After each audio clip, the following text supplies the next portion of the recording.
हाँ जी, good morning.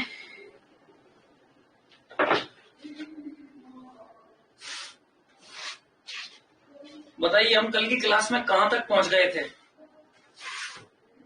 फिर आज की क्लास में हम सिलसिला आगे बढ़ाते हैं। गुड मॉर्निंग बेटा सिद्धार्थ, बताओ कहां तक पहुंच गए थे हम। फिर हम आगे बढ़ाते हैं बेटा क्लास को। कल हमने टॉपिक कहां छोड़ा था last.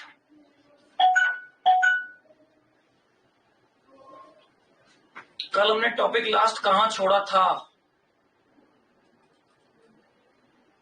Sir, excuse me sir. हाँ बोलो बेटा, कल कहां छोड़ा था टॉपिक। सर, अपने को फैक्टर अफेक्टिंग वेपर प्रेशर चालू करना था। चलिए तो टॉपिक डालिए, फैक्टर अफेक्टिंग वेपर प्रेशर। कल जितना पढ़ाया उतना क्लियर है। Yes sir. चलो बेटा, साथ साथ न्यूमेरिकल देखते रहेंगे हम। आज की क्लास में हम डालते हैं फैक्टर अफेक्टिंग वेपर प्रेशर। लीजिए, कंटिन्यूअसली अब 1 घंटा जम करके बोर्ड पे अच्छी तरीके से समझना। कोई डाउट तो नहीं आ रहा है ना। चलिए नो सर। न्यूमेरिकल अपन साथ साथ देखते रहेंगे इनके। और साथ में जो शीटें डाल रखी है क्वेश्चन सॉल्व करते रहो बेटा उनके। ठीक है, तो देखिए फैक्टर अफेक्टिंग वेपर प्रेशर, ये लीजिए factor affecting vapour pressure. Vapour pressure कौन कौन से फैक्टर हैं जो वेपर प्रेशर को अफेक्ट करते हैं। चलिए उसमें हम पहला नंबर जो डिस्कशन करेंगे, वो पहला नंबर डिस्कशन करेंगे नेचर ऑफ लिक्विड के ऊपर। आइए, सबसे पहला है नेचर ऑफ लिक्विड। बोले सर इसका मतलब क्या हुआ, नेचर ऑफ लिक्विड से क्या मतलब हुआ। देखिए बेटा, समझिए कि ये मैंने 2 कंटेनर लिए हैं। देन बेटा, और इन दोनों कंटेनर्स के अंदर ये लीजिए मैं कुछ प्योर सॉल्वेंट डाल देता हूं। अब वो प्योर सॉल्वेंट मैं कौन कौन से डाल रहा हूं। एक में मैं प्योर सॉल्वेंट वाटर डालता हूं और दूसरे में मान लीजिए कि मैं प्योर अल्कोहल को ले रहा हूं। देन बोथ आर वोलेटाइल, ये हम जानते हैं कि दोनों के अंदर जनरली वेपोराइजेशन का प्रोसेस तो होगा ही होगा। लेकिन मुद्दा यह है कि अब किसमें वेपोराइजेशन का प्रेशर प्रोसेस ज्यादा हो और किसमें वेपोराइजेशन का प्रोसेस कम होगा। क्लियर है, आ रही है बात समझ। अरे उसको भी एक बार फोन करके कहो क्लास ज्वाइन कर ले या मैसेज डालो उसको। ठीक है, तो देखिए मैंने यहां पर लिया है वाटर और मैंने यहां पर लिया है इथाइल अल्कोहल। ठीक है, वेपोराइजेशन दोनों का ही होगा। क्वेश्चन ये है कि वेपोराइजेशन ज्यादा किसका होगा। आ रही है बात समझ। तो लुक, मैं ये कहता हूं कि यहां पर मेरे पास में इस तरीके से वाटर है, इस तरीके से मेरे पास में ये लीजिए वाटर का मॉलिक्यूल है, ये वाटर के मॉलिक्यूल इस तरीके से है। तो डेफिनेटली हुआ क्या होगा कि इन वाटर के मॉलिक्यूल्स के बीच में हाइड्रोजन बॉन्डिंग स्टार्ट हो गई होगी। क्लियर है बेटा, और हाइड्रोजन बॉन्डिंग के कारण फोर्स ऑफ अट्रैक्शन का डेवलपमेंट हुआ होगा। इसी तरीके से अगर मैं यहाँ इथाइल अल्कोहल के मॉलिक्यूल्स को लेता हूं तो मैं ये देखता हूं कि इन दोनों इथाइल अल्कोहल के मॉलिक्यूल्स के बीच में भी तो हाइड्रोजन बॉन्डिंग स्टार्ट होगी। अब अगर ये हाइड्रोजन बॉन्डिंग हो रही है तो क्या मैं इसको इस तरीके से लिख सकता हूं क्या। ये देखिए कि ये हाइड्रोजन बॉन्डिंग अब मेरे पास में कुछ इस तरीके से होगी। ये लीजिए ये हाइड्रोजन बॉन्डिंग, तो मैं ये कहूं कि यहां पर स्ट्रॉन्ग हाइड्रोजन बॉन्डिंग है, स्ट्रॉन्ग हाइड्रोजन बॉन्डिंग है। जबकि यहां पर मेरे पास में हाइड्रोजन बॉन्डिंग तो है लेकिन वो कैसी है, वीक हाइड्रोजन बॉन्डिंग है। बोले ऐसा क्यों, आपको मालूम होना चाहिए। क्लियर है कि यहां पर स्ट्रॉन्ग हाइड्रोजन बॉन्डिंग होगी। अगर स्ट्रॉन्ग हाइड्रोजन बॉन्डिंग हो रही है तो फोर्स ऑफ अट्रैक्शन बढ़ेगा और वेपोराइजेशन की रेट, मैं ये कहूंगा rate of vaporisation, rate of vaporisation क्या हो जाएगी बेटा, डिक्रीज हो जाएगी। तो कुल मिलाकर के यहाँ पर जो पार्शियल प्रेशर डेवलप हो रहा होगा P0H2 होगा, जो कि मेरे पास में इक्विलिब्रियम पर वेपर प्रेशर के इक्वल होगा, सही यस या नो। और यहाँ पर भी P0 इथाइल अल्कोहल लिख दूं, जो कि वेपर प्रेशर होगा, कब, ये इक्विलिब्रियम कंडीशन पे होगा। तो मैं यहाँ पर ये कहूंगा, यहाँ पर इस चीज को मैं ये कहूंगा कि बेटा जिसमें हाइड्रोजन बॉन्डिंग कम है उसका वेपर प्रेशर हमेशा ज्यादा होगा, नंबर वन। क्लियर बेटा। तो हाइड्रोजन बॉन्डिंग जितनी कम होगी उसका वेपर प्रेशर उतना ही ज्यादा होगा। ये मेरे पास में C2H5OH इथाइल अल्कोहल का वेपर प्रेशर ज्यादा होता है, इसीलिए इसमें वोलेटाइल कैरेक्टर ज्यादा होते हैं। क्लियर है बेटा, आ रही है बात समझ में। अगर मैं इसी तरीके से एग्जाम्पल नंबर आपके लिए सेकंड लेता हूं, मान लीजिए कि मैंने कोई मोनोहाइड्रिक अल्कोहल को लिया, इसी तरीके से दूसरे नंबर पर ये लीजिए मैंने CH2OH एक डाइहाइड्रिक अल्कोहल का एग्जांपल लिया which is called ethylene glycol, और इसी तरीके से अगर मैंने CH2OH और ये CHOH और ये CH2OH लिया which is called trihydric alcohol, तो मोनोहाइड्रिक, डाइहाइड्रिक और ट्राइहाइड्रिक अल्कोहल में ले रहा हूं। अब मोनोहाइड्रिक, डाइहाइड्रिक और ट्राइहाइड्रिक के अंदर अगर मैं वेपर प्रेशर को चेक करूं तो जिसमें जितनी ज्यादा हाइड्रोजन बॉन्डिंग होगी, मान लीजिए मैंने इसको A कहा, इसको B कहा, इसको C कहा, तो जिसमें जितनी ज्यादा हाइड्रोजन बॉन्डिंग होगी उसमें वेपर प्रेशर उतना ही कम होगा। तो डेफिनेटली यहाँ पर हाइड्रोजन बॉन्डिंग स्ट्रांग है, यहाँ वीक है और यहाँ और भी वीक है। रीजन, यहाँ तीन तीन OH के मॉलिक्यूल्स आपको दिख रहे हैं, इनमें बहुत ज्यादा हाइड्रोजन बॉन्डिंग होगी और इनमें ज्यादा हाइड्रोजन बॉन्डिंग होगी तो vapour pressure no doubt A का सबसे ज्यादा, फिर B और फिर C। ये लीजिए, ये वेपर प्रेशर का ऑर्डर मेरे पास में आएगा। क्लियर है। अगर ये वेपर प्रेशर का मेरे पास में ऑर्डर आता है तो मैं ये कह सकता हूं कि vapour pressure inversely proportional to, clear है क्या बेटा, force of attraction between molecule, force of attraction between molecule. Clear है, फोर्स ऑफ अट्रैक्शन क्या होगा, बिटवीन मॉलिक्यूल होगा। मेरी बात समझ में आई? क्लियर। जितना ज्यादा मॉलिक्यूल में फोर्स ऑफ अट्रैक्शन होगा उसका वेपर प्रेशर उतना ही कम होगा। आ गई बात समझ में?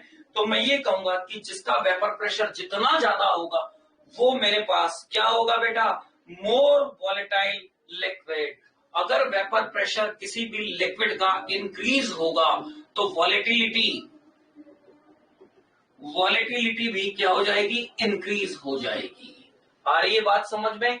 जो जितना ज्यादा वेपर प्रेशर रखता होगा उसका वॉलेटाइल नेचर उतना ही ज्यादा होगा। तो क्या मैं ये कह सकता हूं, क्या boiling point directly proportional to force of attraction और inversely proportional to vapour pressure. Clear है क्या? जिसका वेपर प्रेशर जितना ज्यादा होगा उसके बीच में फोर्स ऑफ अट्रैक्शन उतना ही कम होगा, और फोर्स ऑफ अट्रैक्शन जितना कम होगा बॉइलिंग पॉइंट भी उतना ही कम हो जाएगा। बोलो, पहली चीज नेचर ऑफ लिक्विड। अब नेचर ऑफ लिक्विड के अंदर सारी चीजें कैलकुलेशन में आ गई हैं। ये पॉइंट आपको समझ में आया क्या कि वेपर प्रेशर को पहला ये फैक्टर कैसे अफेक्ट कर रहा है? आइए अब हम बात करते हैं classification of substance on the basis of vapour pressure. लीजिए, अब हम आगे डिस्कस करते हैं classification of substance, classification of substance. आ रही है बात समझ? On the basis of vapour pressure, on the basis of vapour pressure. अब मैं वेपर प्रेशर को वीपी लिखूंगा शॉर्ट में, आपको समझना है कि वीपी का मतलब मैं वेपर प्रेशर से ही डिस्कशन कर रहा हूं। क्लियर है बेटा? पहले अपन बात करेंगे वोलेटाइल सब्सटेंस की, फिर बात करेंगे हम नॉन वोलेटाइल सब्सटेंस की, फिर हम बात करेंगे टेम्परेचर का क्या इफेक्ट है, और टेम्परेचर के इफेक्ट को देखते हुए एक जर्नल सी इक्वेशन होती क्लासिस क्लॉएपियन, उसको भी हम साथ साथ लेते हुए चलते हैं। तो आइए सबसे पहले मैं बात कर लेता हूं आपसे वोलेटाइल सब्सटेंस की। वोलेटाइल सब्सटेंस, ये वोलेटाइल सब्सटेंस है क्या चीज? पहले हम थोड़ा सा इसको देख लें कि ये वोलेटाइल सब्सटेंस होते क्या हैं। Substance having definite value of vapour pressure. आ रही है बात समझ में? मैंने क्या कहा? Substance having definite value of vapour pressure. मेरी बात समझ में आ रही है? Substance having definite value of vapour pressure.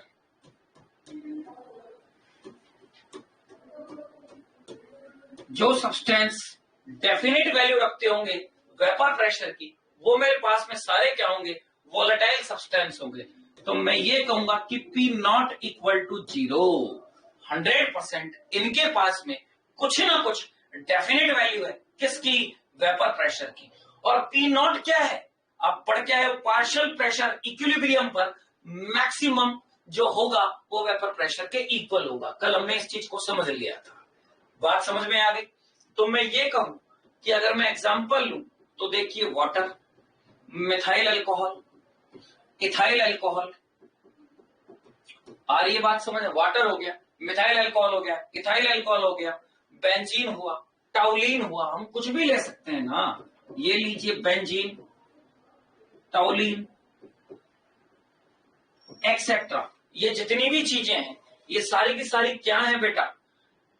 आ रही है बात समझ में? कुछ ना कुछ वोलेटाइल नेचर को ये रखती है। आइए अब मैं आपसे डिस्कशन कर लेता हूं नंबर 2 पर। और नंबर 2 पर कौन सा है मेरे पास? Non volatile substance. Non volatile substance, clear? आगे बात से, अब नॉन वोलेटाइल सब्सटेंस हम किसको कहेंगे? उनको कहेंगे जिसके वेपर प्रेशर की कोई डेफिनेट वैल्यू नहीं होती है। तो मैं ये कहूंगा substance no tendency to vaporisation. आ रही है बात समझ में? सब्सटेंस हैविंग नो टेंडेंसी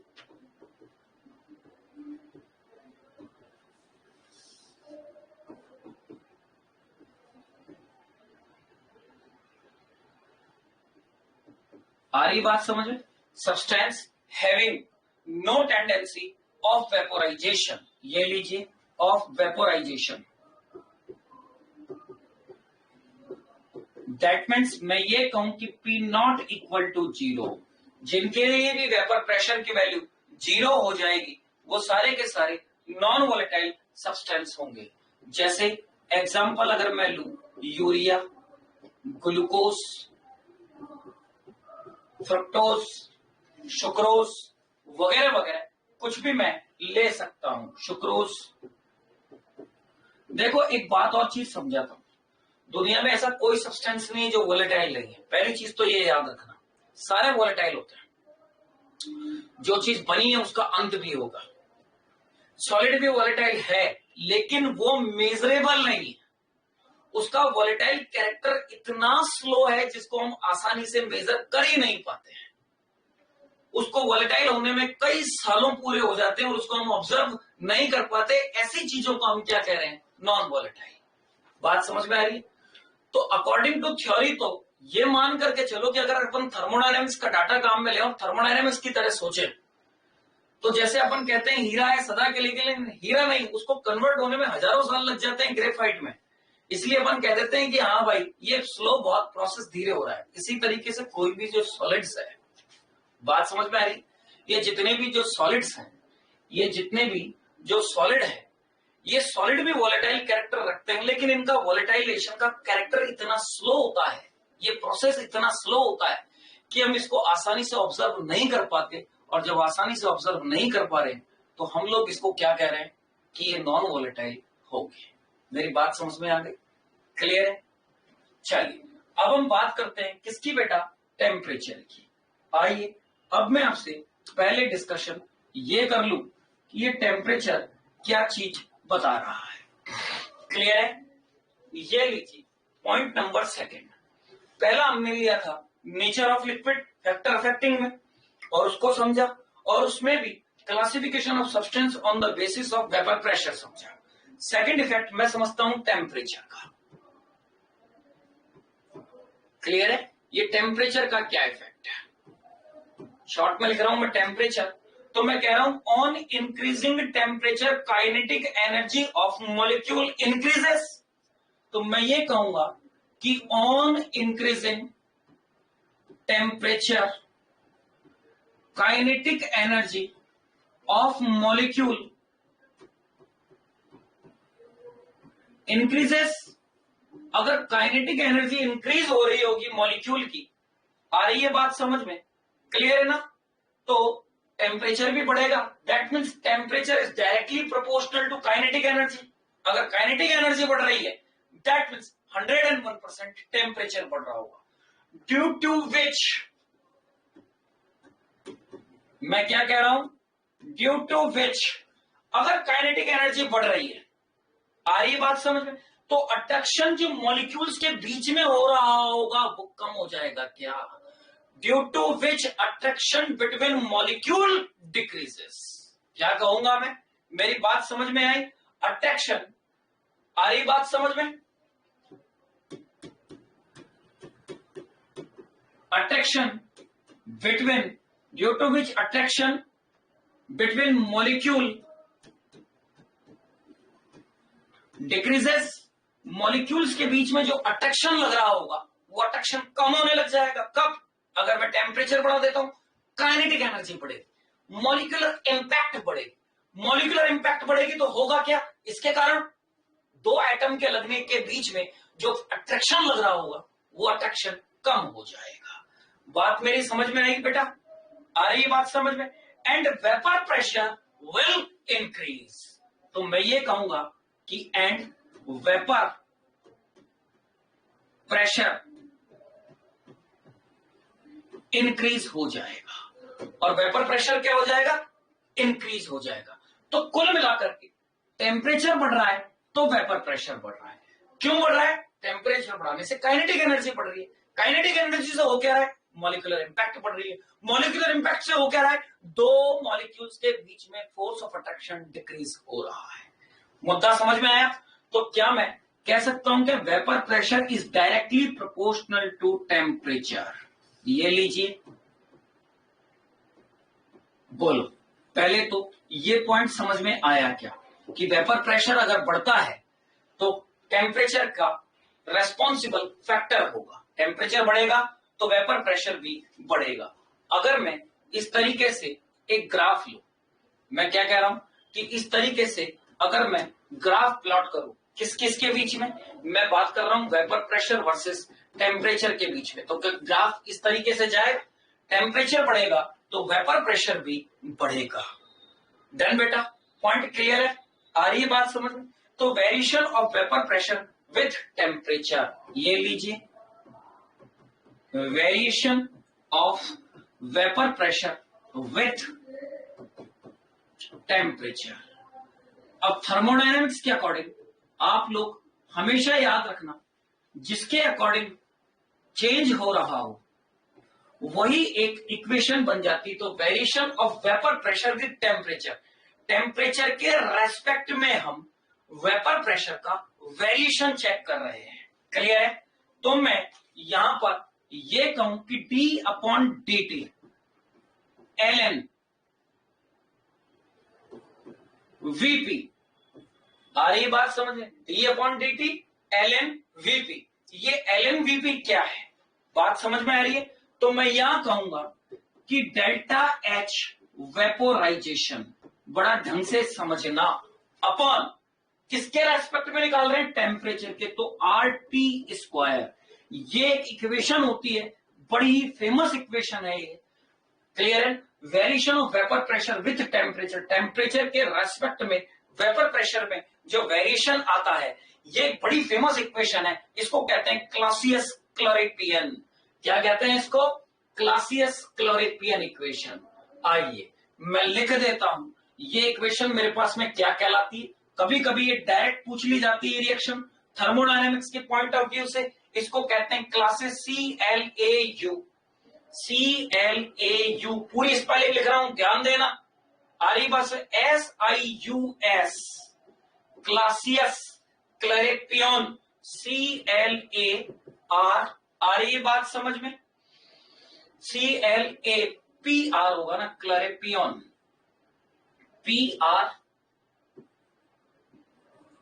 आ रही है बात समझ में? और EYON, याद रखना, क्लैरेपियन इक्वेशन। अब इसका पूरा का पूरा सिस्टम हम समझते हैं। पहले तो variation of temperature, variation of vapour press with temperature, ये क्लासियस क्लैरेपियन इक्वेशन है क्या? पहली चीज तो आपको ये अच्छे से क्लियर हो गई होगी। अब मैं ये कहता हूं, रे भाई, अगर इसका इंटीग्रेशन कर लूं, क्या कर लूं? इंटीग्रेशन कर लूं। बड़ा ध्यान से देखना, इस चीज का और इस चीज का अगर मैं इंटीग्रेशन कर लूं, ठीक है, तो बड़ा ध्यान से देखो कि मेरे पास में ये D ln VP upon DT है। क्लियर? बात समझ में आ रही? और इसी तरीके से ये क्या है? डेल्टा H, मतलब enthalpy of vaporisation upon RT square है। तो आप जानते हो कि अगर इस डिफरेंशियल इक्वेशन का इंटीग्रल किया जाए, इस डिफरेंशियल इक्वेशन का अगर इंटीग्रल किया जाए तो क्या ये D से D कैंसिल आउट हो जाएगा? बड़े धैर्य से इस चीज को समझना। आ रही है बात समझ में? और जब ये टेम्परेचर में वेरिएशन हो रहा है तो ये पूरी की पूरी इक्वेशन अगर मैं DT ना लिखूं, तो अगर मैं इसका डिफरेंशियल कर रहा हूं तो ये चीज कैंसिल आउट, तो खाली यहां पर बचेगी LNP इजिकल टू, अब delta H vaporisation oblique RT square है। क्लियर है? और delta H vaporisation positive value होगी। अगर आप इसका करते हो तो याद रखिए, क्या मैं इसको डायरेक्ट माइनस का delta H vaporisation upon RT square plus K लिख सकता हूं क्या? कैसे लिख रहा हूं? सिंपल फिजिक्स की भाषा से आप जानते हैं। क्लियर है? एक ये क्या हो गया, कांस्टेंट की वैल्यू को मैंने रख दिया है K, और इसको मैं इक्वेशन 1 मान रहा हूं, क्योंकि ये नॉन डेफिनेट इंटीग्रल है। डेफिनेट इंटीग्रल में कांस्टेंट नहीं आता, लेकिन इनडेफिनेट इंटीग्रल में कांस्टेंट आता है। ठीक है ना? आ रही है बात समझ में? क्लियर है? अरे भाई, टेम्परेचर बढ़ा रहे हो तो वेपर प्रेशर भी बढ़ रहा है, कहां से स्ट्रेट लाइन आ जाएगा? टेम्परेचर बढ़ाया तो वेपर प्रेशर भी तो बढ़ा है, स्ट्रेट लाइन कहां से आ जाएगा? कैसी बातें करते हो? टेम्परेचर बढ़ाऊंगा तो वेपर प्रेशर भी बढ़ेगा। आ रही है बात समझ में? तो ये स्ट्रेट लाइन कभी भी नहीं आ सकता। क्लियर है बेटा? क्यों? क्योंकि मॉलिक्यूलर इंपैक्ट के जरिए कुछ ना कुछ डेवलपमेंट तो हुआ होगा, कुछ एनर्जी का लॉस भी हुआ होगा, इसलिए हम स्ट्रेट लाइन कभी भी नहीं लिख सकते हैं। बात समझ आ गई? तो बड़ा ध्यान से देखिए कि अगर मेरे पास में एक इक्वेशन बनती है, तो इस इक्वेशन से अगर अब मैं ग्राफ प्लॉट करूं, किस इक्वेशन से? ये जो इक्वेशन है, इसी इक्वेशन से अगर मैं ग्राफ प्लॉट करूं, तो बड़ा ध्यान से देखिए, ये y is equal to mx plus c का ग्राफ आता है, और मैं यहां पर ln VP versus 1 upon t के बीच में अगर ग्राफ प्लॉट कर रहा हूं, किसके बीच में? ln VP versus 1 upon t के बीच में अगर मैं ग्राफ प्लॉट कर रहा हूं, तो समझिएगा, क्या ये यहां से एक इस तरीके से लाइन की इक्वेशन आएगी, और ये इसका स्लोप होगा, और ये इसका इंटरसेक्शन पॉइंट होगा, और ये इंटरसेक्शन पॉइंट क्या K है, और क्या मुझे स्लोप आराम से डेल्टा H अपॉन RT नजर आ रहा है क्या? ये लीजिए, ये इसका स्लोप हो गया। ऐसा इसलिए कि अगर मैं T इजिकल टू, बड़ा ध्यान से सुनना, T1 मान लेता हूं, T इजिकल टू कितना मान लेता हूं? T1, तो वेपर प्रेशर जो मेरे पास में होगा वो P1 हो जाएगा। किसी टेम्परेचर T के ऊपर अगर मैं टेम्परेचर को T1 रख लेता हूं, तो वेपर प्रेशर कितना हो जाएगा? P1। तो क्या मैं आराम से यहां पर ऐसा लिख सकता क्या? ln P1। देखिए, वेपर प्रेशर की जगह क्या लिख दूंगा? P1। बात समझ में आ रही है? क्लियर हुआ क्या? ln P1 will equal to minus का डेल्टा एच जो कि वेपोराइजेशन एंथैल्पी अपॉन RT1। ये लीजिए, क्या लिख रहा हूं मैं, RT1। देखिए ये RT स्क्वायर नहीं होगा ना, ये RT होगा, तभी तो माइनस आया। आपने सॉल्व किया, T से T को, बाकी चीज को बाहर ले लिया, dt अपॉन T था तो RT आएगा। तो क्या आ गया, सिंपल RT और प्लस का K। ये लीजिए, ये इक्वेशन नंबर मेरे पास में 2 बन गई है। अगर इसी तरीके से ही मैं यहां पर, बड़ा ध्यान से देखिएगा, T इजिकल टू, अगर मैं यहां पर T इजिकल टू T2 ले लेता हूं तो वेपर प्रेशर अब मेरे पास में P2 बन जाएगा। T1 टेम्परेचर पर vapour pressure P1, T2 temperature पर मेरे पास में वेपर प्रेशर कितना आ गया बेटा, T2 आ गया। और T2 के ऊपर अगर मैं लिखूं, ये लीजिए ln P2, ये रही चीज ln P2, तो माइनस का delta H upon RT, clear है, प्लस K। क्या ये इक्वेशन नंबर 3 बन गई? बोलिए, अब अगर मैं इन दोनों को आपस में माइनस कर दूं, 3 - 2, तो क्या मैं आराम से लिख सकता हूं कि ln P2 अपॉन P1। बड़ा ध्यान से देखना, vapour pressure of P2 upon vapour pressure of P1 में माइनस कर रहा हूं, किसको, 3 - 2 पर, और साथ साथ लॉग की प्रॉपर्टी लगाता जा रहा हूं। आ रही है बात समझ में? मैं एक साथ लॉग की प्रॉपर्टी को लगाता हुआ जा रहा हूं, तो मैं यहां पर बढ़ा नहीं रहा हूं, 3 - 2 कर रहा हूं, तो log P2 - P1 क्या लिख सकता हूं, log P2 अपॉन P1। इसी तरीके से क्या अब मैं इस पूरी चीज को यहां पर डेल्टा H अगर मैं कॉमन ले लूं, और डेल्टा H अपॉन R अगर मैं पूरा कॉमन ले लेता हूं, तो अंदर क्या आएगा, 1 upon T1 minus 1 upon T2। ये लीजिए, कहानी समझ में आई क्या? अब इसी चीज को ही मैं log P2 अपॉन P1 कर दूं, तो नो डाउट ये डेल्टा H वेपोराइजेशन तो है, और ये 2.303 R, और अंदर आ जाएगा 1 upon T1 minus 1 upon T2। ये लीजिए, क्या इसके जरिए, इस इक्वेशन के जरिए मैं वेपर प्रेशर कैलकुलेट कर सकता हूं क्या? आ रही है बात समझ में? क्लियर है क्या? ये बात आप लोगों की समझ में आई क्या? बेटा इसको ढंग से देखो, Siddharth, log P2 upon P1 है, ये लीजिए, और अच्छी तरीके से समझो, ये स्क्वायर नहीं है, log P2 अपॉन P1 है, क्लियर है? तो log P2 upon P1 will equal to delta H 2.303 R 1 upon T1 minus 1 upon T2, एक जर्नल इक्वेशन बन जाती है। इससे हम बड़ी आसानी से वेपर प्रेशर को कैलकुलेट कर सकते हैं। ये सारा काम मैंने क्लासियस कैलोरीफियन इक्वेशन की हेल्प से कर लिया है। आ रही है बात समझ में? क्लियर हुआ बेटा? देखिए, अरे भाई जो पार्ट डिफरेंशियल का होता है उसको मैं इंटीग्रल में लाऊंगा तो डिफरेंशियल पार्ट हटा दूंगा ना, वही तो काम यहाँ किया है। डेल्टा एच वेपोराइजेशन आर को मैंने बाहर निकाल लिया, dt अपॉन टी स्क्वायर था, तो ऊपर क्या चला गया, t-2, और t-2 का अगर इंटीग्रेशन करूंगा तो -2 + 1 अपॉन -2 + 1, तो ऊपर रह जाएगा माइनस, माइनस बाहर लिया है और 1 अपॉन टी लिख दिया, तो ये सीधा 1 अपॉन टी तो आया, ये इसका इंटीग्रेशन हो गया, और इसको मैंने सॉल्व कर लिया, ठीक है ना।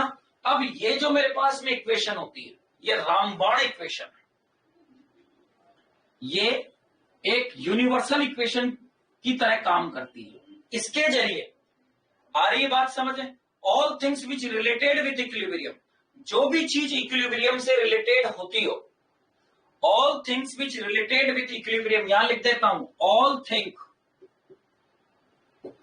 विच रिलेटेड विथ इक्विलिब्रियम,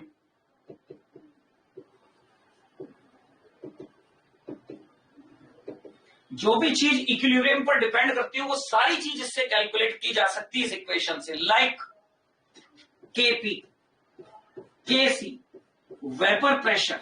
अरे बात समझ में आ रही है क्या? के ए,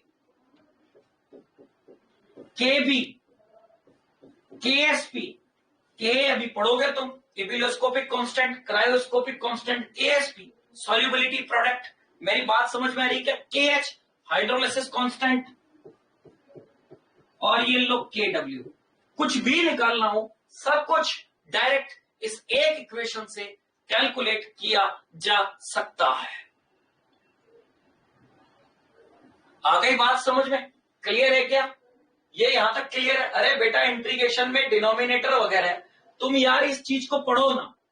ये जैसे ही मैंने इसका इंटीग्रेशन किया dt से, ये बाहर गया, ये कैंसिल आउट, तो ये मेरे पास में सिर्फ ln bp बच गया। अब ये मेरे पास में RH VP अपॉन में इधर करके दिखा रहा हूं। कैसी बातें करते हो यार, मैथ्स के स्टूडेंट होने के बाद भी। ये डेल्टा H अपॉन P को मैं बाहर निकाल लूं तो dt अपॉन क्या बचता है t स्क्वायर, और इसको मैं लिया है t माइनस 2 dt, तो क्या लिखूंगा t minus 2 plus 1 upon minus 2 plus 1। Clear है क्या? तो माइनस 2 प्लस 1 से तो ऊपर बच गया t माइनस 1 और नीचे आ गया माइनस, तो इस माइनस को मैं बाहर लिया है, इसको मैं 1 अपॉन t कर दिया। तो यही तो किया है यहाँ पर, डेल्टा H अपॉन P बाहर हो गया तो 1 अपॉन t तो लिखा है विथ नेगेटिव साइन। यही तो चल रहा है। समझ आ गया इतना? क्लियर है? तो चलिए आइए अब मैं इसको हटा देता हूं। अब ये चीज आपके पूरी समझ आ गई होगी। आ गई बात समझ में? अब इसके ऊपर बहुत सारे कॉन्सेप्ट बनाए जाते हैं और बबल प्रॉब्लम के ऊपर बहुत सारे क्वेश्चंस आते हैं। ये तो वेपर प्रेशर कैसे निकालोगे, वेपर प्रेशर निकालने का सिस्टम क्या होगा, किस तरीके से वेपर प्रेशर अगर 2 के दिए जाए या 1 का दिया जाए तो हम दूसरे का वेपर प्रेशर कैसे निकाल सकते हैं। ये वेपर प्रेशर निकालने के लिए मैंने एक साधारण फॉर्मूला आप लोगों को समझा दिया है। आ गई बात समझ में? क्लियर है? चलिए अब मैं आपसे एक चीज डिस्कस कर लेता हूं और उसी के ऊपर क्वेश्चंस बनाना कुछ स्टार्ट करता हूं इस तरीके से। देखिए क्वेश्चन मेरे पास में क्या है उस बात को समझिएगा। मैं कहता हूं कि 5 gram water introduced in A above vessel, या मैं ऐसा कह देता हूं, क्वेश्चन को देखिएगा। कैलकुलेट, थोड़ा ध्यान से समझिएगा मैं क्या कह रहा हूं। Calculate the amount of water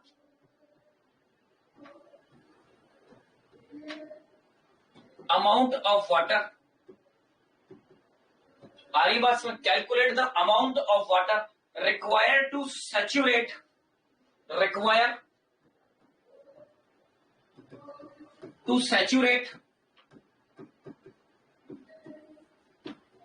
आ रही बात समझ? Calculate the amount of water required to saturate a vessel of volume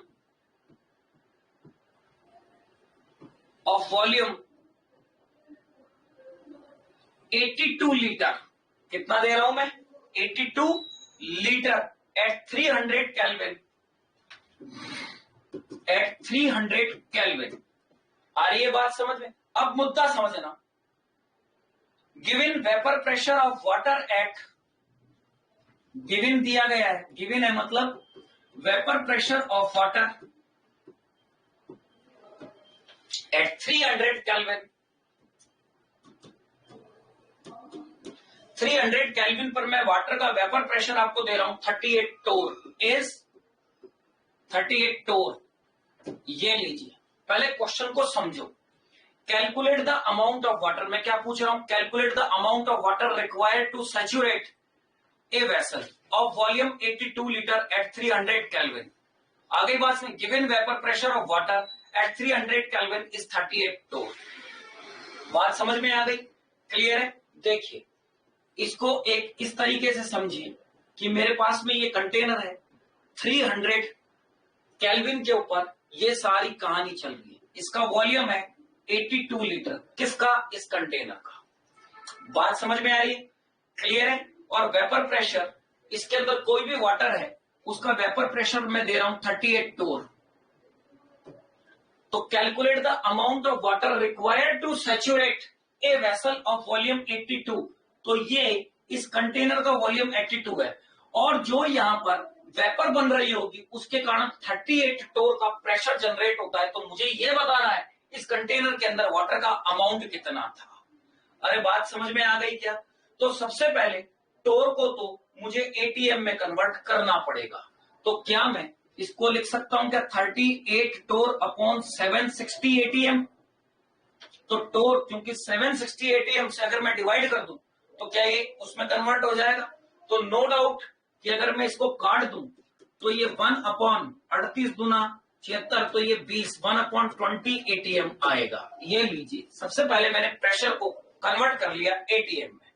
अब अंडरस्टूड है कि यहाँ पर जो भी कोई लिक्विड बना होगा और उसकी वेपर से सैचुरेटेड हुआ होगा, तो इस वेपर को मैं एक आइडियल गैस की तरह ट्रीट करूंगा, और वो आइडियल गैस क्या मेरे पास में PV = nRT की तरह ट्रीट होगी क्या। तो क्वेश्चन को देख करके घबराना नहीं है, पहले ये समझना है कि वो मुझसे पूछ क्या रहा है। क्लियर है बेटा। अब प्रेशर क्या मेरे पास में 120 ATM साफ साफ नजर आ गया, इनटू क्या मुझे यहां पर वॉल्यूम 82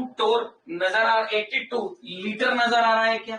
ये लीजिए, will equal to n amount ही तो निकालना है। आ रही बात समझ में। अरे भाई n अमाउंट ही तो निकालना है, और r 0.82 लीटर ATM, ठीक है ना, लीटर एटमॉस्फेयर केल्विन इनवर्स, और ये लीजिए मोल इनवर्स कहानी होगी, और साथ में टेम्परेचर क्या मुझे उसने 300 केल्विन दिया है क्या। ये लीजिए, केल्विन से केल्विन कैंसिल आउट, बात समझ में आ रही है। इधर के ATM से ये इधर का ATM कैंसिल आउट। क्लियर है क्या बेटा। और सॉल्व कर लूंगा तो ये 82 लीटर से ये लीटर की यूनिट कैंसिल आउट, तो मेरे पास में सिर्फ अब मोल और ये मोल, तो मोल से मोल की कहानी आ जाएगी। बोलो क्या अब अगर मैं इस पूरे को अच्छी तरीके से काट लूं पीट लूं तो कहानी अब आप लोगों के समझ में आ जाएगी। ये लीजिए, अगर मैं यहाँ पर 2 पॉइंट लगाता हूं तो ये कट जाएंगे क्या 3, ठीक है क्या, और 82 से इसको काट दूंगा तो n, टोटल कंप्लीट कटने पिटने के बाद 1/6 मुझे देखने को मिलेगा। तो n कितना आ गया बेटा, 1/6 आ गया है। क्लियर है क्या। और खुद ने मुझे उसने कहा है अमाउंट ऑफ वाटर, तो मुझे WH2O कैलकुलेट करना है, तो 1/6 इंटू 18 कर दूंगा, और 1/6 इंटू 18 करते हुए क्या मेरे पास में यहाँ कुल 3 ग्राम वाटर आ जाएगा क्या। ये लीजिए, 3 ग्राम वाटर जब वेपोराइज्ड हुआ होगा, सैचुरेट हुआ होगा, तो उसने 38 टोर प्रेशर को डेवलप किया होगा। ये एक साधारण सा क्वेश्चन मैंने आपको आइडियल गैस इक्वेशन को लगाते हुए सॉल्व करना सिखाया है। आ रही है बात समझ में। आइए अब मैं आपसे डिस्कस करता हूं कॉन्सेप्ट ऑफ बबल पॉइंट।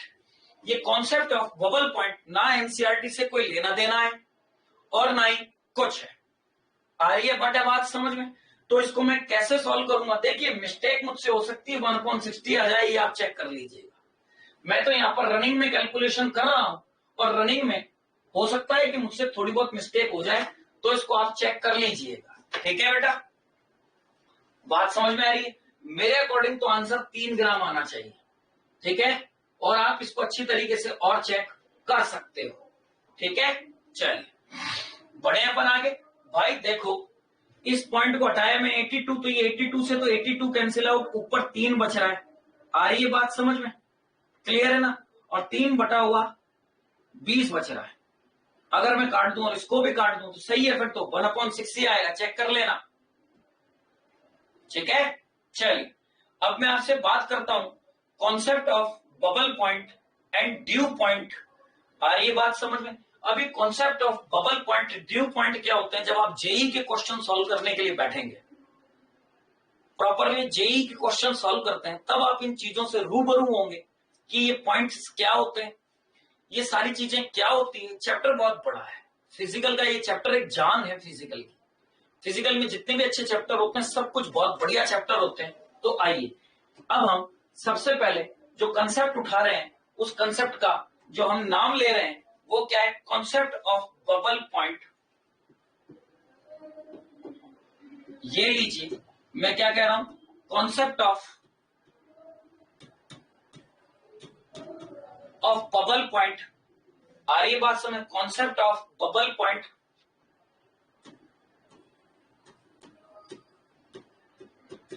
समझना मैं क्या कह रहा हूं, concept of bubble point and dew point, and dew point. ये है क्या, concept of bubble point and dew point. आ गई बात समझ में। तो सबसे पहला मैं ये देखता हूं कि साहब आपने ये कहा कि ड्यू पॉइंट क्या है और बबल पॉइंट। तो सबसे पहला बबल पॉइंट, बबल पॉइंट, ये बबल पॉइंट क्या चीज होती है, आइए पहले इस पर डिस्कशन कर लेते हैं। Point at which first drop of vapour, point at which, क्या कह रहा हूं, point at which first drop of vapour, आ रही है बात समझ में, point at which first drop of vapour formed, that means liquid vaporised. जैसे ही लिक्विड वेपोराइज होना स्टार्ट हुआ और फर्स्ट ड्रॉप बनी किसकी बेटा, वेपर की। आ गई बात समझ में। इसी चीज को अपन क्या कह देते हैं बेटा, बबल पॉइंट। तो मैं ये कहूंगा कि at this stage liquid major form में होगा और वेपर माइनर में होगी। एट दिस स्टेज जो मेरे पास में लिक्विड होगा वो मेजर कंपोनेंट होगा। क्या होगा, मेजर। इस स्टेज के ऊपर, किस पर, बबल पॉइंट के ऊपर, क्योंकि पहली ड्रॉप आई है ना, तो ज्यादा अमाउंट तो किसका होगा, लिक्विड का, और मिनिमम अमाउंट किसका होगा, वेपर का होगा। तो वेपर क्या होगा, माइनर, और लिक्विड क्या होगा, मेजर। बात समझ में आ रही है। और वेपर क्या होगा, माइनर। ये लीजिए, वेपर क्या होगा, माइनर होगा, और बहुत ही नेग्लिजिबल अमाउंट में ये चीज आएगी। अब मुद्दा ये है कि साहब ड्यू पॉइंट क्या है, क्योंकि कभी कभी क्वेश्चन में लैंग्वेज लिखी हुई जाती है ड्यू पॉइंट और बबल पॉइंट। मैं आपको एक एक चीज क्लियर करा रहा हूं कि ये क्या होगा। ड्यू पॉइंट क्या हुआ, point at which last drop of liquid vaporised, point at which last drop of liquid vaporised. तो मैं क्या कहूंगा, point at which last drop, point at which last drop of liquid vaporised, वो point जिसके ऊपर last drop क्या हो जाए बेटा, वेपोराइज्ड हो जाए। एट दिस स्टेज, अब इस स्टेज पर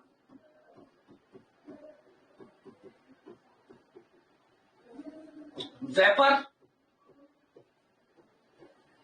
मेजर कंपोनेंट होगा और लिक्विड माइनर कंपोनेंट होगा। बात समझ में आई। तो सबसे पहले तो ये पहचानना होगा कि मेजर कंपोनेंट कौन सा है और माइनर कंपोनेंट कौन सा है। अब तीसरी चीज मैं बात करता हूं इक्विलिब्रियम। इक्विलिब्रियम पर लिक्विड और वेपर, इन दोनों के बीच में इक्विलिब्रियम मेंटेन हो जाता है। आ गई बात समझ में, क्लियर है। तो यहां पर इनके it exist only in between. तो हम यहां पर bubble point and dew point को देखते हैं कि bubble point and dew point क्या होगा। अब क्वेश्चन कैसे आएंगे वो मैं आपको समझाना स्टार्ट करता हूं। तो देखिए, बिफोर बबल पॉइंट की बात करूं, बिफोर बबल पॉइंट, बीपी का मतलब बॉइलिंग पॉइंट नहीं है भाई, यहां पर बबल पॉइंट है। तो बबल पॉइंट के आने से पहले आप देखिए मेजर पोर्शन लिक्विड का था, तो होल सॉल्यूशन क्या रहेगा, ओनली लिक्विड, ओनली लिक्विड। तो हम जो भी क्राइटेरिया लेकर के न्यूमेरिकल को सॉल्व करेंगे वो क्राइटेरिया हमारे पास में सारा लिक्विड को लेकर के होगा। लेकिन अगर मैं कहूं कि आफ्टर बबल पॉइंट या after due point,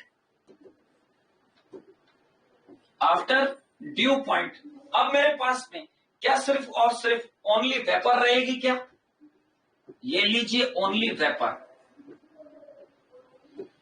after due point मेरे पास में कंटेनर में क्या एग्जिस्ट कर रही होगी, वेपर। और उससे पहले तो अगर मैं गैस को इस तरीके से लिक्विड में कन्वर्ट करूं, तो क्या किया मैंने, गैस को कंप्रेस्ड किया। कंप्रेस्ड किया तो प्रेशर को इंक्रीज किया तो वॉल्यूम डिक्रीज हुआ क्या। और इसी तरीके से अगर मैंने लिक्विड को गैस में कन्वर्ट किया, बात समझ में आ रही है, तो क्या मैंने एक्सपेंड किया, एक्सपेंड किया तो प्रेशर को तो मैंने डिक्रीज किया और वॉल्यूम को क्या किया, इंक्रीज किया। बोलो यहां तक ये सिंपल जो टर्मिनोलॉजी काम में ली जाएगी, क्या वो आपको कहानी समझ में आई?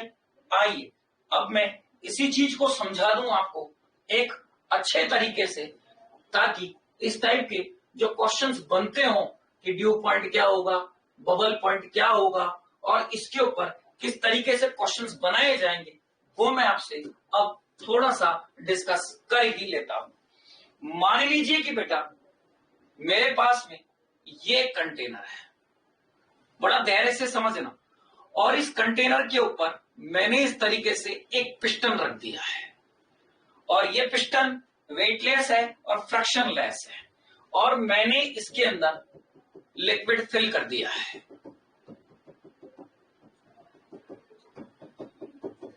क्या फिल कर दिया है? लिक्विड को फिल कर दिया है। ये लीजिए लिक्विड और मेरे पास में ये H2O, क्लियर है बेटा। और टेम्परेचर को मैं T ले रहा हूं।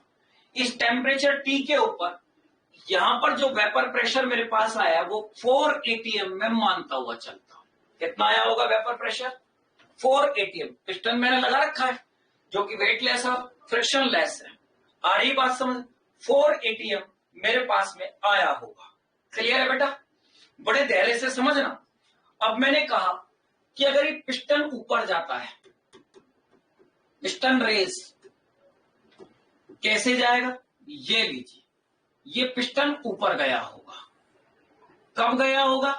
अगर मेरे पास में पहली ड्रॉप वेपर की बन गई होगी, फर्स्ट ड्रॉप ऑफ बबल। ये लीजिए, मैंने कहा कि फर्स्ट ड्रॉप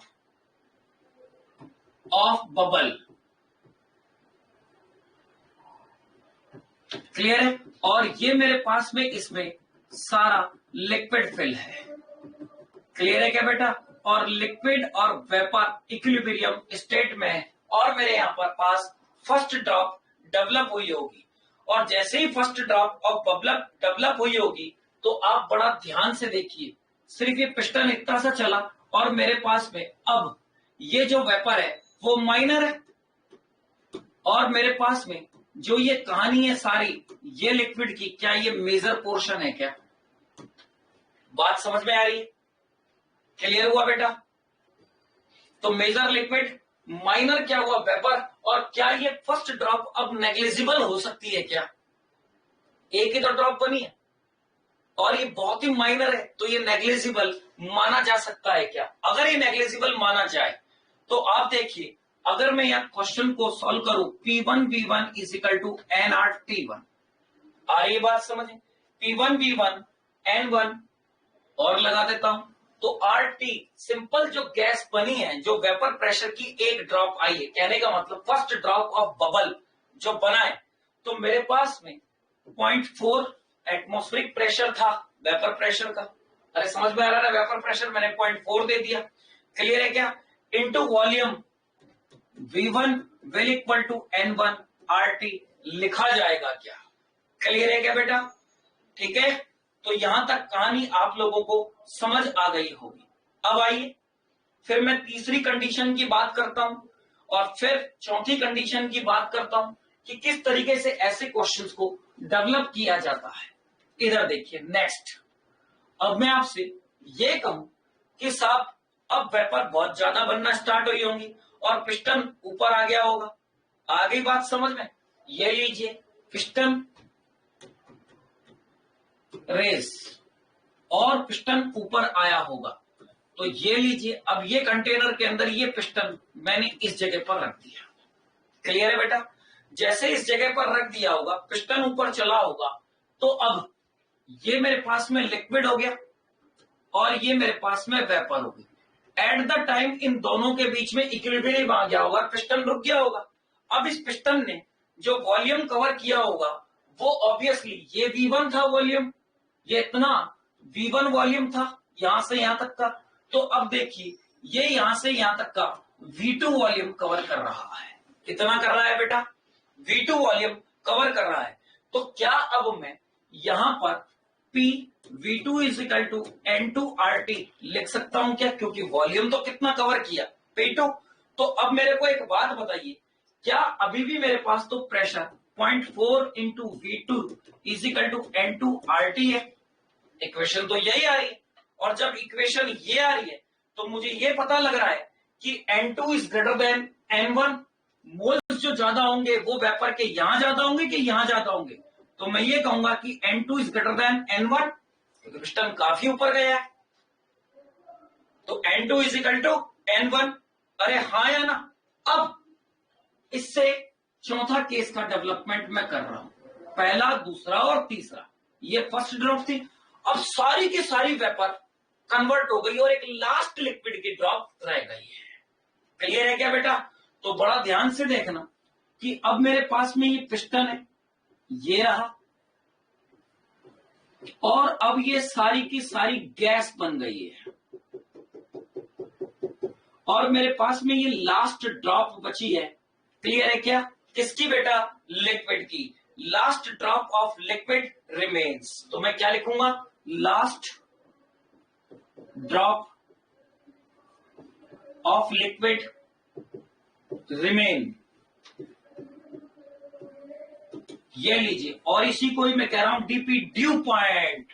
वो था बबल पॉइंट और ये है ड्यू पॉइंट, और यहां पर इक्विलिब्रियम मेंटेन हो गया होगा। तो ये वेपर, और वेपर कैसा है? Major portion. वेपर कैसा है? मेजर। और ये मेरे पास में क्या हो गया? माइनर। ये लीजिए, समझ आ रहा है बेटा? ये वेपर और ये माइनर। अब एट द टाइम अगर मैं बात करूं P, तो ये इतना वॉल्यूम चढ़ा होगा V3 is equal to N3RT। ये लीजिए, क्लियर हुआ क्या? अभी भी मेरे पास में ये 0.4 into V3 is equal to N3RT। अब यहां पर मैं कह सकता हूं कि N3 is greater than N2। बोलो, बात समझ में आई क्या? क्लियर है बेटा? और अब अगर मेरे पास में ये कंप्लीट पिस्टन ऊपर आ गया हो, ये लो, ये पिस्टन ऊपर आ गया हो और ये लास्ट वेपर भी वेपोराइज्ड हो गई हो, तो अब इस कंटेनर के अंदर सिर्फ और सिर्फ मेरे पास में गैस बची रह गई और ये पिस्टन राइज हो गया। अगर ये पिस्टन राइज हो गया और ये ऊपर आ गया है तो बड़ा ध्यान से देखो रे, अब इसने जो वॉल्यूम V4 कवर किया है, तो अब सिर्फ और सिर्फ मेरे पास यहां पर बॉयल्स लॉ लगेगा। अरे कांस्टेंट टेम्परेचर था और सारी की सारी गैस आ गई, और बॉयल्स लॉ अगर लग रहा है, ध्यान से देखिए, कांस्टेंट टेम्परेचर पर प्रेशर कम कर रहा हूं तो वॉल्यूम बढ़ता जा रहा है। अब यहां पर P1 V1 is equal to P2 V2 लगना स्टार्ट हो गया। अभी एक केस बॉयल्स लॉ का केस बन गया है। मुद्दा मेरा क्लियर है क्या?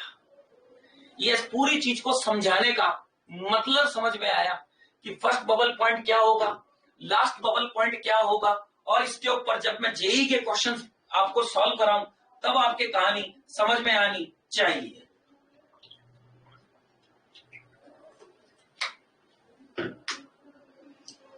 ठीक है बेटा? तो चलिए, आइए अब थोड़ा सा अपन इस चीज को और देख लेते हैं।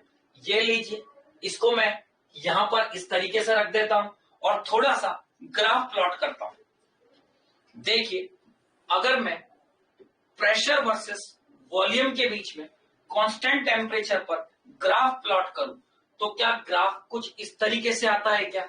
हाँ या ना? और यहां पर T को मैं क्या ले रहा हूं? कांस्टेंट ले रहा हूं। प्रेशर बढ़ाऊंगा, आ रही बात में, वॉल्यूम बढ़ाऊंगा तो प्रेशर पर इफेक्ट, और प्रेशर बढ़ाऊंगा तो वॉल्यूम पर इफेक्ट आता है। इसी तरीके से अगर अब मैं इनके लिए प्रेशर वर्सेस वॉल्यूम के बीच में ग्राफ बनाता हूं तो यहां पर देखिए, इस पॉइंट पर ये था मेरे पास में बबल पॉइंट। क्या था बेटा? Bubble point. आ रही बात समझ में? अब बबल पॉइंट ये रहा, ये तो एक नेग्लिजिबल है ना, तो रखा हुआ तो मेजर पोर्शन क्या है? लिक्विड ही है। ये लीजिए, यहां से चला और यहां पर ये लास्ट ड्रॉप मिली, तो मैं इसको कह रहा हूं डीपी। डीपी मतलब ड्यू पॉइंट। और यहां से अब ये धीरे धीरे देखिए अपने आप बॉइल में कन्वर्ट होता जा रहा है क्या? ये ग्राफ बनता जा रहा है क्या? तो प्रेशर वर्सेस वॉल्यूम के बीच में। और यहां पर मैं कह रहा हूं कि लिक्विड से धीरे धीरे ये कंप्लीट वेपर में कन्वर्ट हो रहा है। क्लियर है क्या बेटा? ग्राफ मेरे ख्याल से अब आप लोगों के समझ में आ गया होगा। और यहां पर ये बॉयल्स लॉ डेवलप हो गया होगा। इस ग्राफ का उद्देश्य क्या है? ये सारी चीजें समझाने का उद्देश्य क्या है? सीधा सीधा हमें न्यूमेरिकल करना आना चाहिए और ये समझ में आ जाना चाहिए कि सारी गैस बन गई, धीरे धीरे लिक्विड वेपोराइज्ड हुआ, वेपोराइज्ड होता चला गया, पहले पहली ड्रॉप हुई और लास्ट में भी तो लास्ट ड्रॉप रही होगी। तो इसके ऊपर मैं न्यूमेरिकल्स डेवलप करूंगा, जब आपको पूरा राउंड सिखा दूंगा उस दौरान मैं इसके कुछ सिलेक्टिव न्यूमेरिकल्स उठाऊंगा, वहां ही आपको चीजें समझ में आनी चाहिए। क्लियर है? वीपी और डीपी और बॉइलिंग पॉइंट और ड्यू पॉइंट का ही चक्कर समझ में आ गया होगा। आइए अब मैं आपसे एक सीधे सीधे क्वेश्चंस को पूछता हूं, बिल्कुल सीधे सीधे। मान लीजिए कि मेरे पास में एक ये कंटेनर है और इस कंटेनर में मेरे पास में वेपर है। सिर्फ और सिर्फ क्या भरी हुई है? वेपर भरी हुई है। आ रही है बात समझ में? और इस कंटेनर का जो वॉल्यूम है वो 5 लीटर है। बात समझ में आ रही है? और इस वेपर के कारण जो प्रेशर जनरेट हो रहा है वो हो रहा है 700 टोर।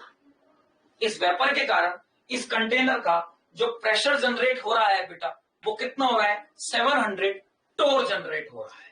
अगर ये 700 टोर जनरेट हो रहा है तो अब ध्यान से देखो कि मेरे पास में एक ये दूसरा कंटेनर है, एम्प्टी खाली है, और मैं इसका वॉल्यूम कह रहा हूं 20 लीटर। अब मैं सारी वेपर को इसमें ट्रांसफर कर रहा हूं। ये लीजिए, मैंने सारी वेपर को इसमें ट्रांसफर कर दिया। क्लियर है? तो मुझे अब ये बताओ कि यहां पर जो प्रेशर होगा वो कितना होगा? बात समझ में आ रही है कि सारी वेपर को मैंने इसमें ट्रांसफर कर दिया, तो मैंने पीवी दे रखा है, वी भी दे रखा है, वी दे दिया, और P2 तुमसे पूछ रहा हूं तो सिर्फ और सिर्फ बॉयल का लॉ लगा के प्रूफ कर देना, एक्स्ट्रा दिमाग मत लगाना। टोटल वेपर है और वेपर इधर जा रही है, तो simple P1 V1 is equal to P2 V2। P1 V1 is equal to P2 V2। P1 तुम्हें दिया हुआ है 700 इनटू वॉल्यूम दिया हुआ है 5 लीटर, P2 पूछ रहा है और ये है 20 लीटर। तो ये लीजिए 4 बार इससे, और P2 is equal to 700 divided by 4। आ रही है बात समझ में? अरे क्लियर हुआ क्या? या अगर ऐसे नहीं कर सकते हो तो ये लीजिए P2, मैं इसको ऐसे भी ना काटूं तो ये लीजिए, ये कैंसिल आउट। अरे हाँ या ना? तो P2 will equal to 7 into 5 divided by 2। ये लीजिए 350 और 2 का भाग दे दिया तो 175। सीधा सीधा टोर आपके सामने प्रेशर आ जाएगा। लो साहब, इस P2 के अंदर कितना आ जाएगा? 175 टोर अवेलेबल हो जाएगा। बोलो मेरी बात समझ में आई? इस तरीके से क्या अब आप और मैं इन क्वेश्चनों को कर सकते हैं? चलिए एक और क्वेश्चन इस टाइप का, ये पहला था, मैं छोटा सा एक और बनाता हूं। देखो बड़ापन सॉल्यूशन रहे, लेकिन जैसे ही वेपर बनी तो गैस से बॉयल्स के लॉ से न्यूमेरिकल सॉल्व कर दिया मैंने। आइए इसी टाइप का एक और क्वेश्चन मैं बनाता हूं। ये लीजिए, अगर मैं क्वेश्चन नंबर 2 लूं, ये लीजिए क्वेश्चन नंबर 2 पर डिस्कशन कर रहा हूं। 2 पर डिस्कशन ऐसे कर रहा हूं, मान लीजिए कि मेरे पास ये कंटेनर है और इस कंटेनर में गैस की जगह अब मैंने लिक्विड ले लिया। क्या ले लिया बेटा? लिक्विड। ठीक है ना? और temperature T is equal to, मैं T ले लेता हूं। अब मैं कोई कैलकुलेशन ले लेता हूं कि मैंने ये लिया, और इस लिक्विड के कारण जो वेपर प्रेशर जनरेट हो रहा होगा वो मैं कह रहा हूं कि 300 टोर हो रहा है। कितना हो रहा है? 300 टोर हो रहा है। और इस वॉल्यूम का, इस कंटेनर का भी तो कुछ वॉल्यूम लूं। मान लो कि इस कंटेनर का वॉल्यूम मैंने 10 लीटर ले लिया, इस पूरे कंटेनर का वॉल्यूम 10 लीटर ले लिया और मेरे पास ये दूसरा कंटेनर है और इस पूरे लिक्विड को मैं इसमें ट्रांसफर कर रहा हूं। क्लियर है? इस पूरे लिक्विड को मैं इसमें ट्रांसफर कर रहा हूं और मैं ये मान लेता हूं कि यहां पर मेरे पास में वॉल्यूम 5 लीटर है। तो मुझे तो अब प्रेशर निकालना है। बताओ इसका प्रेशर क्या होगा?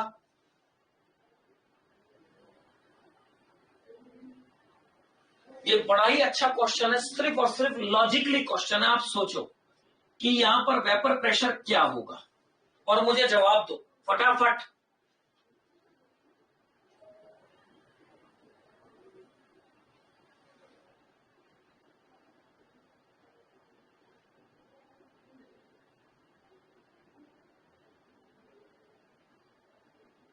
जल्दी,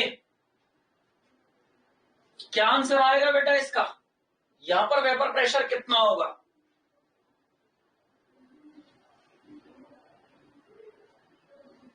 सोच के जवाब दो।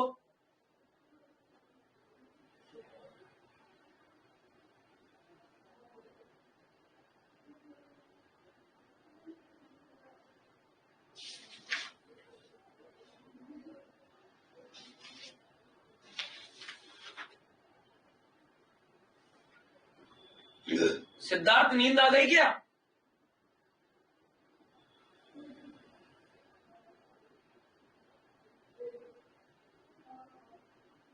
अरे बेटा, ये तुम्हें लिक्विड दिया है, समझो लिक्विड का वेपर प्रेशर 300 दिया है। अरे लिक्विड का कभी वेपर प्रेशर होगा क्या? कहने का मतलब यहां पर लिक्विड और वेपर इक्विलिब्रियम में है और उसका वेपर प्रेशर कितना आ रहा है? 300 आ रहा है। ठीक है ना? इसलिए वेपर प्रेशर की वैल्यू कभी भी कंटेनर के वॉल्यूम के साथ चेंज नहीं होती है। वेपर प्रेशर की वैल्यू कभी भी कंटेनर के वॉल्यूम के साथ चेंज नहीं होती है। यहां पर भी ये 300 टोर ही होगा। मैंने क्या कहा? वेपर प्रेशर की वैल्यू कभी भी कंटेनर के वॉल्यूम के साथ चेंज नहीं होती है। क्लियर है? यहां पर अगर इसने लिक्विड दे दिया तो कहने का मतलब लिक्विड और vapour both are in equilibrium. और अगर ऐसी कंडीशन है और मैं इसको इसमें ट्रांसफर कर रहा हूं तो वॉल्यूम के कंटेनर से कोई लेना देना नहीं है कि कंटेनर का वॉल्यूम क्या है। वेपर प्रेशर जो है वो का वो रहेगा। वेपर प्रेशर कभी भी वॉल्यूम के कंटेनर पर डिपेंड नहीं करता है। तो यहां पर भी कितना रहेगा? 300 टोर ही रहेगा। आइए इस टाइप का एक और क्वेश्चन मैं आप लोगों के लिए यहां बना लेता हूं। ये लीजिए, ये क्वेश्चन नंबर 3। बड़ा ध्यान से अब आप लोग समझना कि मैं क्वेश्चन नंबर 3 किस तरीके से बना रहा हूं। मान लीजिए कि मेरे पास एक कंटेनर है, सेम ऐसा ही कंटेनर ले लेता हूं। ये लीजिए, इस कंटेनर में मेरे पास में N2 गैस प्लस वाटर है। क्या ले लिया मैंने? N2 गैस भी ले ली और साथ में मैंने वाटर भी ले लिया है। N2 गैस और वाटर दोनों है। आ रही है बात समझ? इसका वॉल्यूम मैं पूरे कंटेनर का, ये लीजिए, 15 लीटर ले लेता हूं और ऐसा ही एक कंटेनर मैं और लेता हूं जिसका वॉल्यूम मैं 5 लीटर ले लेता हूं। बड़ा सिंपल सा ही, ये 15 लीटर का है और ये 5 लीटर का है। इसमें मैंने N2 और वाटर को फिल कर दिया है। बड़ा धैर्य से समझना। मैं क्या कर रहा हूं? अब इसको इसमें ट्रांसफर कर रहा हूं। खाली कंटेनर है 5 लीटर का। अब उस 5 लीटर के कंटेनर में मैंने इन सभी चीजों को क्या कर दिया? ट्रांसफर कर दिया। तो मेरे को आपको प्रेशर बताना है कि प्रेशर क्या होगा।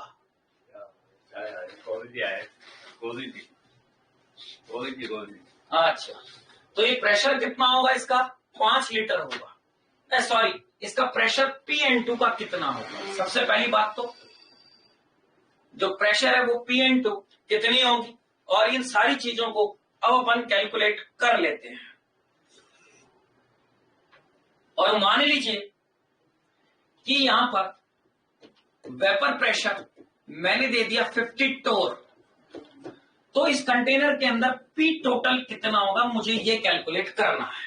क्या होगा बेटा? पी टोटल कितना होगा मुझे ये कैलकुलेट करना है। तो समझो, आ रही बात समझ में? और बड़ा धैर्य से इस क्वेश्चन को पहले तो समझ लो कि मैंने दिया क्या है। एक कंटेनर है, एक कंटेनर के अंदर नाइट्रोजन प्लस वाटर दोनों है, कंटेनर का वॉल्यूम 15 लीटर है। ये सारी चीज मैं ट्रांसफर कर रहा हूं किसी 5 लीटर के कंटेनर में, ठीक है बेटा।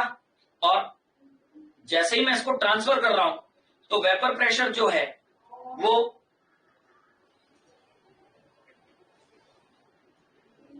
कितना होगा, मतलब पी जो प्रेशर है N2 गैस का वो कितना होगा। अगर वेपर प्रेशर मैंने आपको कह दिया कि 50 टोर है, आ रही है बात समझ में, तो टोटल प्रेशर कितना होगा यहां पर, ये पी टोटल कितना होगा, पी N2 और पी टोटल कितना होगा। क्वेश्चन छोटा सा लॉजिकली है, समझने वाला क्वेश्चन। अगर आप समझ गए तो आंसर मिनटों में आ जाएगा। आइए मैं थोड़ी सी आपकी यहां पर मदद कर देता हूं। मदद ये करता हूं कि वेपर प्रेशर ऑफ वाटर मैं आपको 50 टोर दे रहा हूं, ये लीजिए वेपर प्रेशर ऑफ वाटर 50 टोर दे रहा हूं, ये लीजिए 50 टोर मैंने दे दिया। तो अब आप आराम से वेपर प्रेशर, आ रही बात समझ है, निकाल लोगे क्या। मान लो मैं आपकी और मदद कर देता हूं, इसका डाटा बढ़ा देता हूं। यहां पर इस कंटेनर में जो पी टोटल आ रहा होगा वो 780 टोर आ रहा है, और यहां पर वेपर प्रेशर मैंने दे ही दिया। तो क्या यहां पर सबसे पहले मैं पी N2 कैलकुलेट कर लूं, यहां पर सबसे पहले पी N2 कैलकुलेट कर लूं, तो टोटल वेपर प्रेशर तो है 780 इन दोनों से मिलकर के, और वाटर का वेपर प्रेशर है 50, तो ये लो 730, तो पी N2 मुझे मिल गया। सबसे पहली चीज तो 730 मिल गया क्या, कि यहां पर जो नाइट्रोजन का प्रेशर आएगा वो 730 टोर आएगा। कितना आएगा जी? शाबाश मेरे बेटा सिद्धार्थ, 730। ये यहां पर 730 टोर मेरे पास में आ गया है। अब जैसे ही 730 टोर आया और मैंने N2 और वाटर, अब वाटर वेपर में कन्वर्ट हो गया है, और जैसे इसको ट्रांसफर किया तो अब इस कंटेनर के अंदर पूरी ही वेपर है, तो बॉयल्स का लॉ लग जाएगा। P1 V1 is equal to P2 V2। ये लीजिए, अब यहां पर P1 V1 is equal to P2 V2 लग जाएगा। वॉल्यूम आपके पास 730 टोर आपके पास, अब आपको P N2 ही तो निकालना है, कितना रह गया, क्लियर है क्या। तो 730 इंटू 15, देखिए 730 into 15 will equal to P2 निकालना है, और ये 5 लीटर, तो P2 इज इक्वल टू 5 एकम 5 और 5 दिया 15, इसको डाल दिया तो 3 की तो 0, ये लीजिए 2190। कितना आ गया बेटा? 2190। बात समझ में आएगी, 7 21 और 3 तिया 9, तो 2190 टोर। बात समझ में आ गई क्या? ये सिर्फ और सिर्फ नाइट्रोजन का वेपर प्रेशर आया। मैंने तो पूछा पी टोटल, तो अंडरस्टूड है कि भाई 2190 तो नाइट्रोजन का और 50 टोर वाटर का। तो देखिए पी टोटल 2190 2190 तो आया किसके कारण, N2 के कारण, और 50 टोर किसके कारण, ये रहा वाटर का, 50 टोर वाटर का आया, तो टोटल 2240। अरे भाई कैलकुलेट कर लो ना, 2240 टोर। ये लो बेटा, इस तरीके से भी अगर क्वेश्चन आ जाए तो सॉल्व करना आना चाहिए। क्लियर?